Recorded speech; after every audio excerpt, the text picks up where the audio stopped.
and Justin Ritzler are with us. We're going to do our NFL pick 4 and then our takeaways and look ahead to week 15. So let's get right to the picks.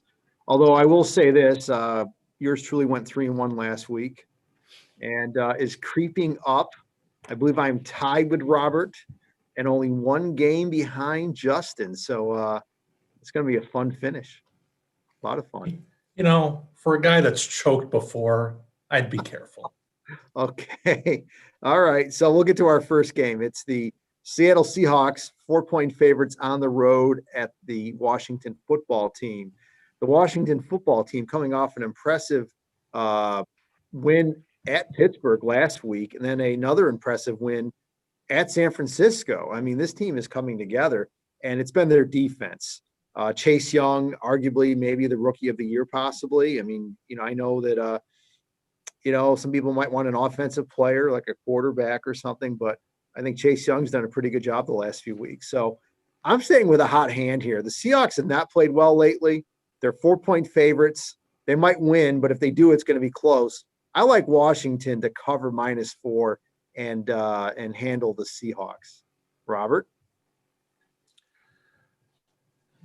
I think I do agree with your assessment of Seattle and your assessment of Washington, quite frankly. They have played a lot better. It wasn't too long on this video that I floated the possibility of an NFC's team winning the division with a 5-11 record.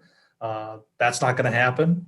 At least I don't think it will. The way Washington's playing, they've certainly picked it up in recent weeks, and they have a solid roster. It's not, they're not going to win the NFC, but they certainly have a roster that'll surprise people. A good defensive line.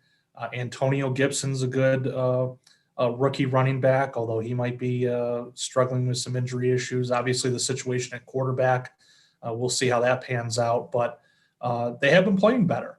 For me, though, it's that situation at quarterback that makes me a bit nervous about their prospects against Seattle, because without the steady hand of Alex Smith, I don't think this team is as good as it can be. So I am going to take Seattle in this one. I think Russell Wilson, he started to show some flashes of that MVP form that he that we saw for most of the season up until this recent slide. I think they'll win and cover in this one. Well, and that's something that's a very good point, Robert, is Alex Smith. If Alex Smith is healthy, then Washington looks like they're going to win that division. If he's not healthy, then, yeah, it's a little dicey. Go ahead, Justin, your thoughts on this game. Well, I think that nails it on the head right there, is that you're probably, if you're Washington, you're throwing in a bad quarterback. Not that Alex Smith was lighting the world on fire, but I don't have too much faith that Dwayne Haskins is going to go in there and, really all he has to do is take care of the football. I think the defense is capable of doing the rest and slowing the best offenses. But it's hard to envision a situation where he doesn't throw an interception or two. So because of that, I'll take Seattle. I'm still not loving the way Seattle's offense is trending. Yes, they did score 40 points last week. Russell Wilson threw 4 touchdowns. That was also against the winless New York Jets. So aside from that game, really over the last month, the Seahawks offense has stunk. Russell Wilson hasn't gotten 300 passing yards since the beginning of November. Those are concerning trends, especially this time of year heading into the stretch run. So if Alex Smith was starting, or if I was confident he was somewhat healthy, I would probably pick Washington, but he's not. So in that case, I will go with Seattle to cover the 4. Okay. Justin, I just have to ask you, is that a toilet behind you? Yeah, I was joking with Robert before. That's where we're going to throw your picks every week, is in that floating toilet. Oh, someone's feeling the pressure. All right. Chris, I don't feel pressure. When it gets to the end, I thrive, unlike, as Robert has said many times, unlike you, who jokes at the end. So Oh, you guys crack me up. You really do. All right, our next game. The Chicago Bears coming off an impressive win over the Houston Texans, playing at the Minnesota Vikings. Minnesota coming off a disappointing loss at Tampa Bay. I think the Vikings know that they've got to win out if they're going to have any chance at the playoffs. And I think that's what they will do here. I think the Bears will revert back to form. Vikings at home. It's 3.5, not a big number. I like Minnesota to win and cover 3.5. Go ahead, Justin. Well, you guys know who's been cooking over the last 3 or 4 weeks, right? You know who it is. Mr. Mitch Trubisky is giving the Bears every reason to try and run this thing back next year. And I'm loving it because it's just, it's like this organization, they just don't understand that the guy stinks, but he does just enough to intrigue you. And that's exactly what he's doing right now, keeping them in the race for the NFC wild card when really they should be trying to bottom out and get the next quarterback. He's going to prevent them from doing that. Who's really been coming on is the Bears running back, David Montgomery, who the way he's playing is going to swing some fantasy leagues. Earmuff on fantasy there, Chris. I know you don't like that term. The Vikings missed out on a big opportunity last week to really get in the driver's seat for a wild card spot. They laid an egg against the Buccaneers. Now they're on the outside looking in. I think the Bears are trending in a better direction. I said this last time when these two teams played, and it didn't really pan out, but that Bears defensive line has traditionally given Kirk Cousins and the Vikings a lot of trouble. I think it will come through this time, unlike the last time these two teams played. So I like the Bears, unfortunately. All right, Robert. Yeah, this is a tough one because certainly both teams are trying to stay alive in the NFC playoff hunt, and they need a win here. And you mentioned the game last week, Chris, the Vikings and the Buccaneers. That was a missed opportunity for the Vikings. The Buccaneers haven't been playing well lately, and so the Vikings really didn't capitalize on that. They really laid an egg against the Bucks. I like the Bears in this one. The Vikings, I think they're a solid team, but it seems like Trubisky has found something. Look, he's no Patrick Mahomes. He's not the right quarterback the Bears should have picked in that draft, but he's clearly found something recently, and maybe that benching and his injury gave him time to kind of reflect on some things and figure out some flaws in his game. Good for him if so, because he's going to need it if he wants to stay a starting quarterback in this league. But I think for this week, the Bears are the better team, and they'll beat the Vikings. Our next game is the New England Patriots at Miami Dolphins. The Dolphins are 3-point favorites.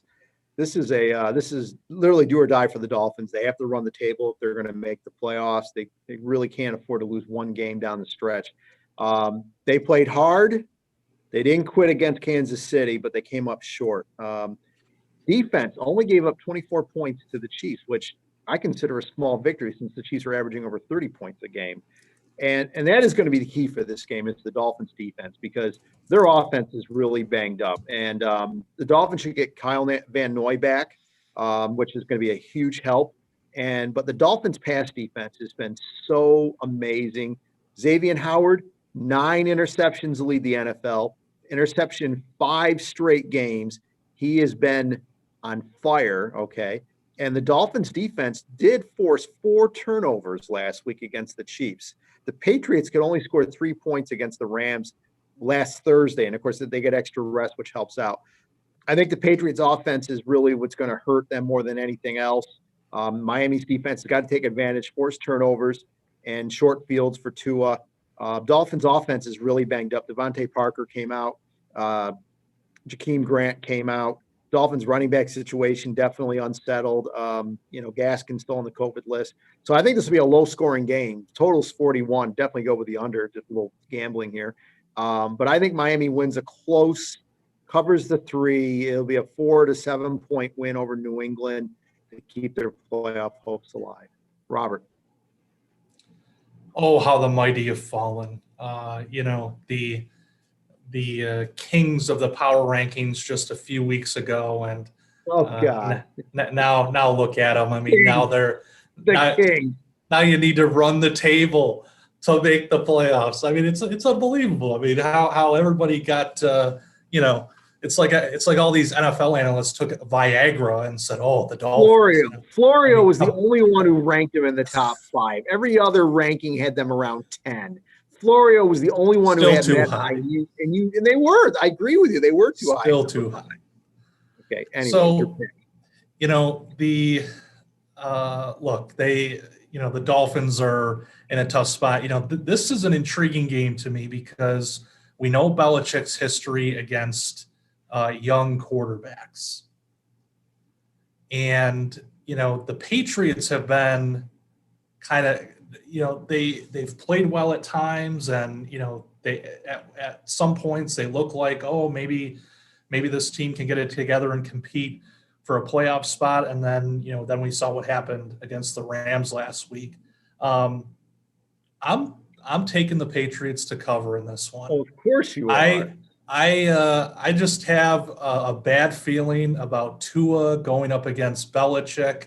You say if it's a low scoring game, I don't like the Dolphins' chances in that.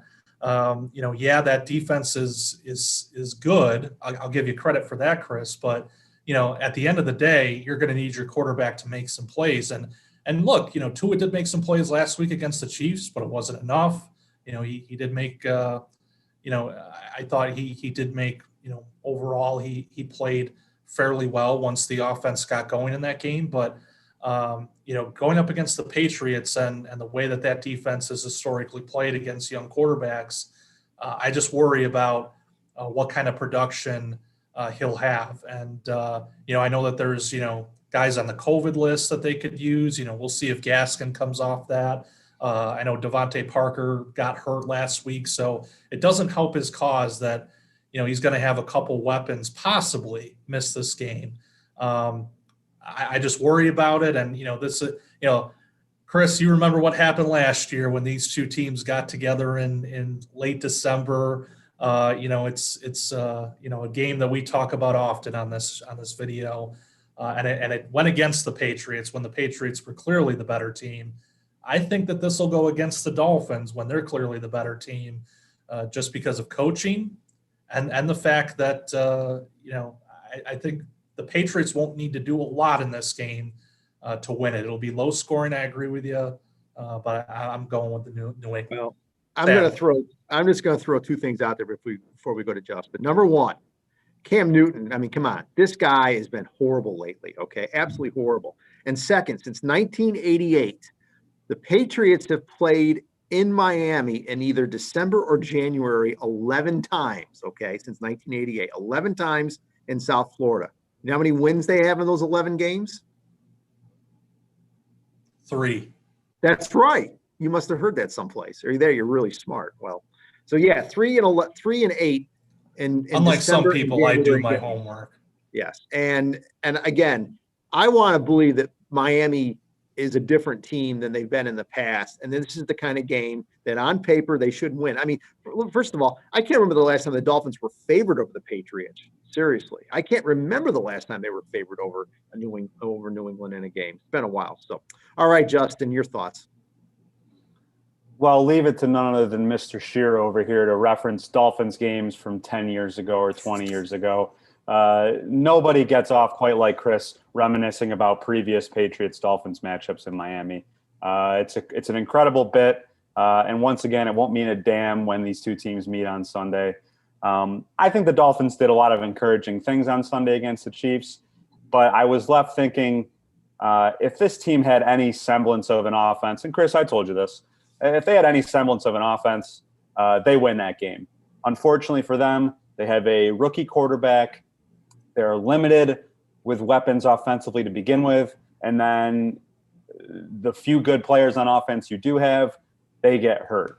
So Mike Gesicki, yeah. Parker left that game early. Gaskin didn't even play. So, I think that was an encouraging loss by the Dolphins, if you believe in such a thing.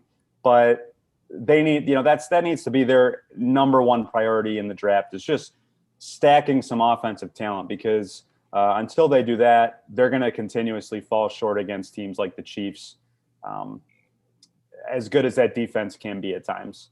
And because of that, I'm going to take the Patriots. While he did have a decent losing streak earlier this year, you don't often see Bill Belichick get out-dueled 2 games in a row or 2 weeks in a row.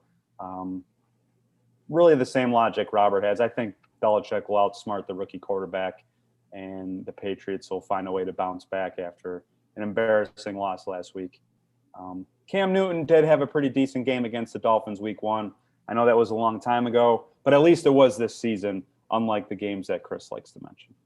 Patriots. Well, again, I will say that it was week 1. The Dolphins defense has come a long way since week 1, considering there was no preseason.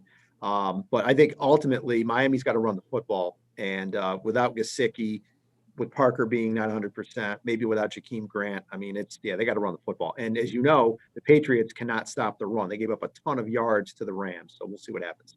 All right, our last game, Kansas City Chiefs. Speaking of teams that just played Miami, 4-point favorites on the road at the Saints.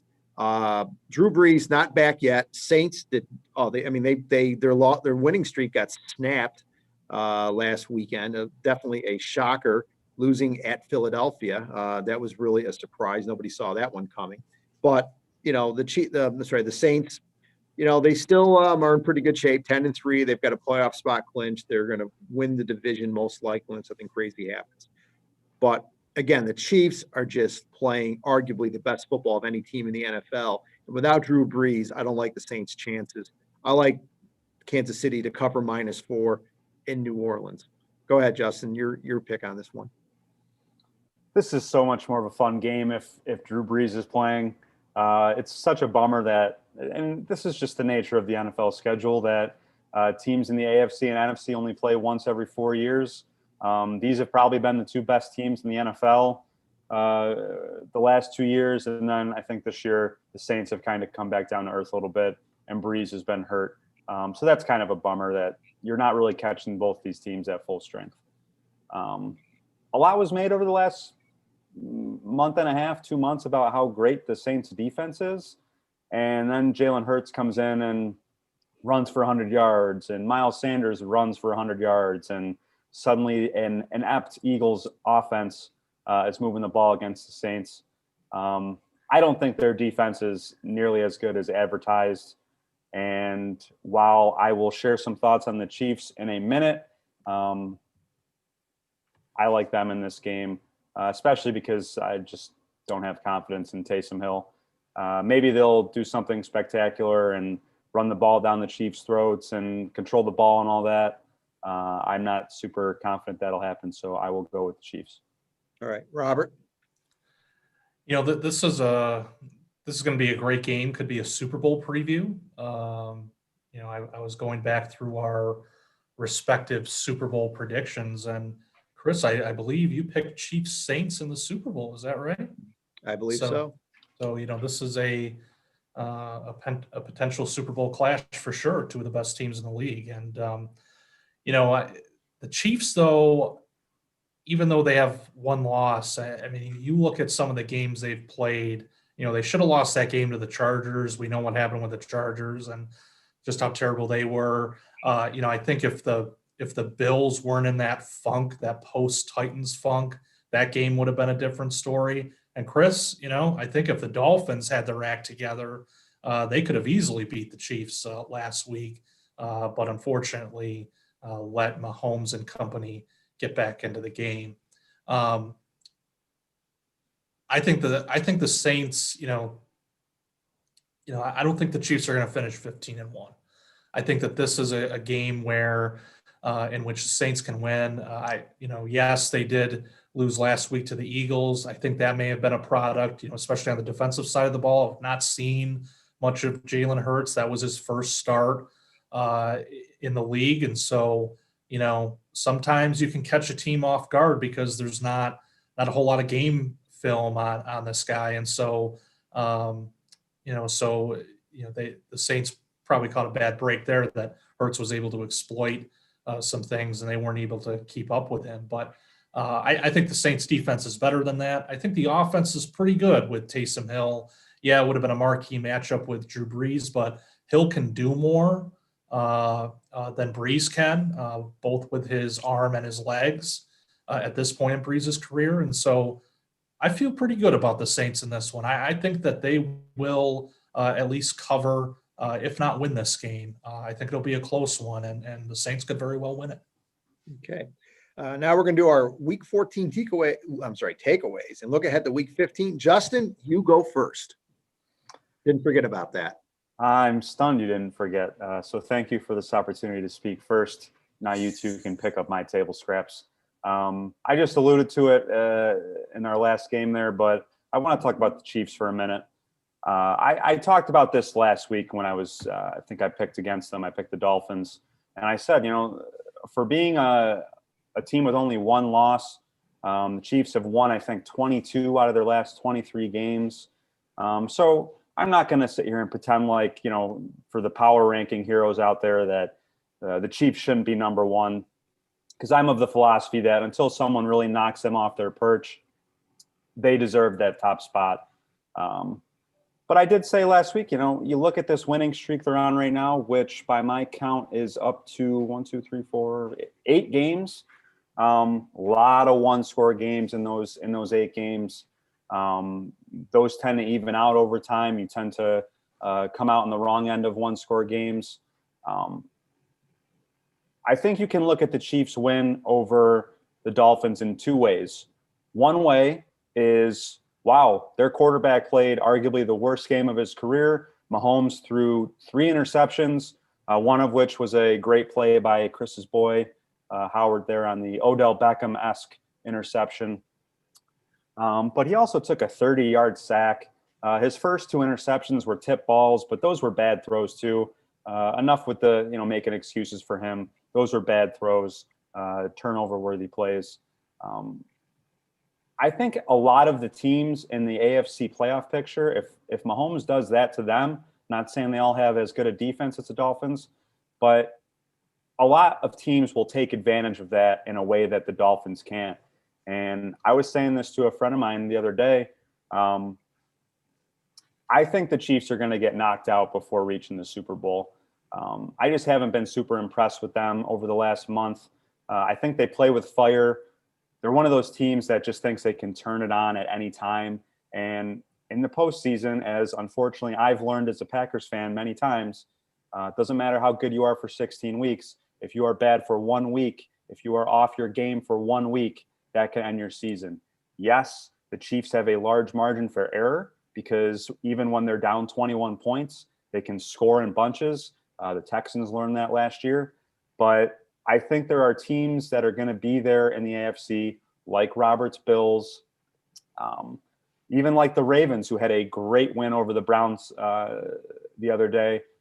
I think if those teams are able to hold on to the ball, not force turnover or not give the ball away, I think they can beat the Chiefs. I think the Chiefs are ripe for the picking right now. I don't know if they're going to lose any more games during the regular season, but like I said, I don't think they're going to make it back to the Super Bowl. They're just not as consistent and playing with fire a little too much this year for my liking. Okay. Robert. Looking at last week, that Ravens-Browns game, what a huge win for the Ravens. The Browns were getting some love, after Baker Mayfield actually showed up this season. That they were kind of looked at as the golden boys of the AFC North, but then the Ravens come along and win a great game. It's been called an instant classic, and just a great Monday night football game, and it kind of changed the playoff picture because it certainly looked like the Browns were on the rise, and even though that they've had some tough games with the Ravens over the years, that that they would probably win that one. And the Ravens took care of business. Lamar Jackson, all credit to him. One of the knocks on him is his ability to lead a comeback drive, and he was excellent in the last 2 minutes. He may or may not have taken a number 2 to motivate him. He says it's cramps. We'll take his word for it. But what a performance there. And I was making cracks with you, Chris, but I mean, really, when you look at the Ravens' schedule, they play some dogs in the last 3 weeks. They can easily finish 11-5, and so the Dolphins need to win out. They're going to finish 11-5. Jacksonville, Cincinnati, and the Giants. There's no way the team does not finish 11-5. Yeah, I mean, the only thing I'll say about that is that the Ravens have had some letdowns this year, so not now. You would expect them to win those games, but you just never know. So they're going to win all 3 of them easily. So Jacksonville's trying to get the number 1 pick. Cincinnati, come on, I mean, really. And then the Giants, I mean, what flickering hopes they had were extinguished with their clunker last weekend. So no, the Ravens are going 11-5. It's write it down right now, okay? Yeah. So they're pretty well positioned. Looking ahead to this week, the Bills could clinch the AFC East, and they haven't won the division since '95. 25 years in the making. I remember when they won that last division title. I was in 4th grade, so it's been quite a run for the Bills to. Obviously they tail end of the '90s they were okay, mainly a wild card team. But then the 2000s hit, and we know what happened after that. So, great moment for them if they take care of business against the Broncos, which I think they will. They should clinch the division title this week, which may help you out, Chris. Come week 17, your favorite week of the NFL schedule, maybe you'll be facing Matt Barkley instead of Josh Allen, and the Bills will just roll over for your Fins, and those bums will get in the playoffs. Who knows? Who knows what could happen? All right. So now it's my turn to be the piggybacker here. So, yeah, I mean, looking back at last week, the Bills' win over Pittsburgh was so impressive. I mean, I think that this is a team that's been itching for the prime time spotlight, and when they got it, they took advantage of it. They just absolutely shellacked the Steelers. And I think they stamped themselves as the second best team in the AFC, because I really think the Chiefs, after watching what they did on Sunday against the Dolphins, they're clearly number 1. Their defense can be suspect, I'll give you that. But Patrick Mahomes, that kid, I mean, he is just dynamite. And the weapons they have with Kelsey, Hill, I mean, it's impressive. And that's the thing that they have that, most teams do not have, is the number of offensive weapons. Sammy Watkins, the rookie running back they got out of LSU, Edwards, I believe. I mean, they're just loaded offensively, and that's really the thing. And I think they can turn it on. I've seen it now. They can turn it on. And let's not forget, punt return for a touchdown, which was key in that win against Miami, and also a safety as well, although some of that's on Tua for holding on the ball so long.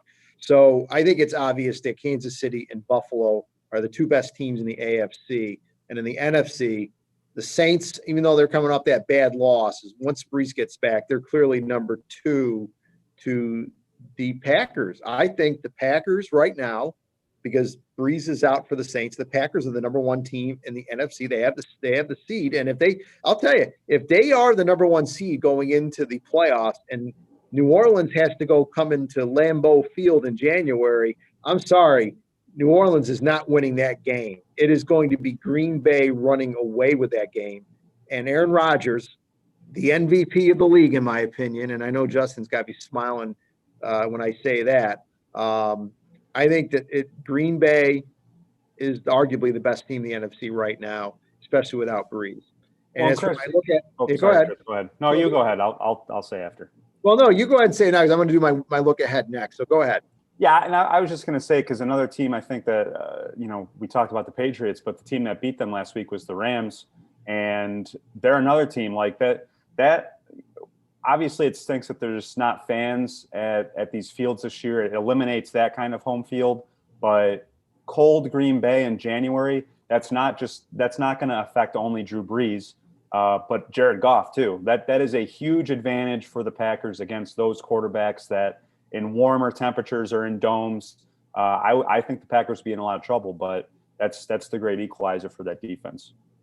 Well, I'm one of those people, and no offense to my good buddy Dave Coleman, who's a huge Rams fan dating back to the 70s, but I mean, after seeing what the Dolphins did the Rams a couple months ago, I'm not a believer in the Rams being this great team. Don't get me wrong; they're a very good team. They're 9-4. They're going to win the NFC West, no doubt about it. But I can't see them being a better team than New Orleans or Green Bay right now. So we'll see. But looking at the next week, yeah, I was what Robert said, the Ravens. I mean, that game on Monday night against the Browns. I mean, Miami needed the Ravens to lose that game for the Dolphins' playoff chances to improve, and it didn't happen. I mean, Lamar Jackson, he looked like the MVP of last year. Now, I haven't seen many Ravens games this year, but I can't believe that this team is 8-5 with the talent they have with Lamar Jackson.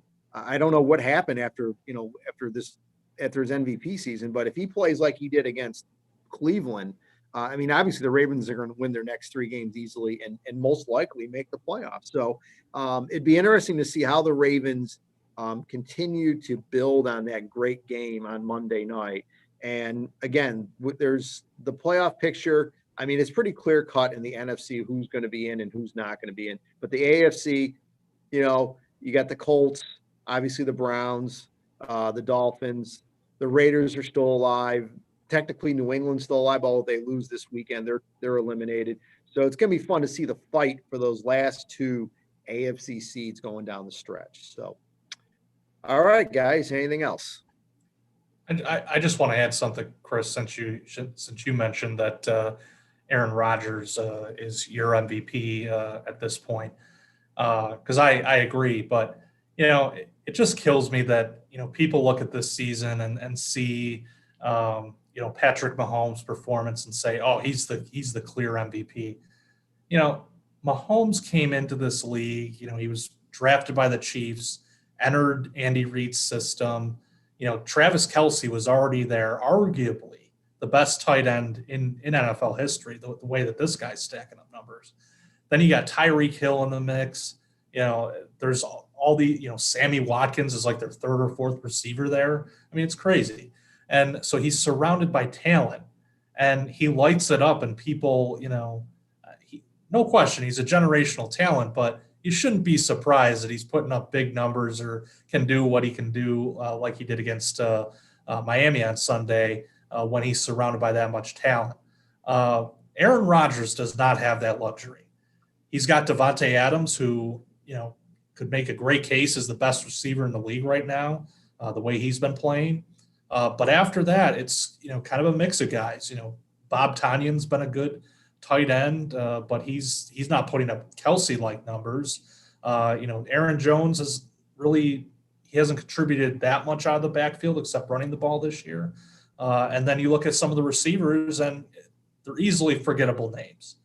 There's some receivers that have shown some flashes here or there, but not guys like Tyreek Hill or names like Sammy Watkins. So, I think that Rodgers doesn't get enough credit for his talent and what he's been able to do with a team that thought that their best option in the draft last year was Jordan Love. So, I think that Rodgers deserves more credit. I saw the line for the MVP is, Mahomes is a heavy favorite. I think that's a mistake. I think Rodgers is a clear MVP this year. I don't think it's too early to say that. I mean, the season's winding down. Mahomes had a bad game on Sunday, and he's still considered the front runner by many. So, I think Rodgers needs more consideration. Mahomes has had a great season, but I think Rodgers has had a better one when you compare the two. And Rodgers, to me, is the unquestioned MVP of the league. At worst, if they want to, recognize Mahomes in some way, make him co-MVPs. But I think Rodgers has done enough to make the case that he deserves the award outright. Yeah, no, I agree with you. So, all right, guys, we'll wrap it up. Thanks again, everybody, joining us, and we'll see you next week.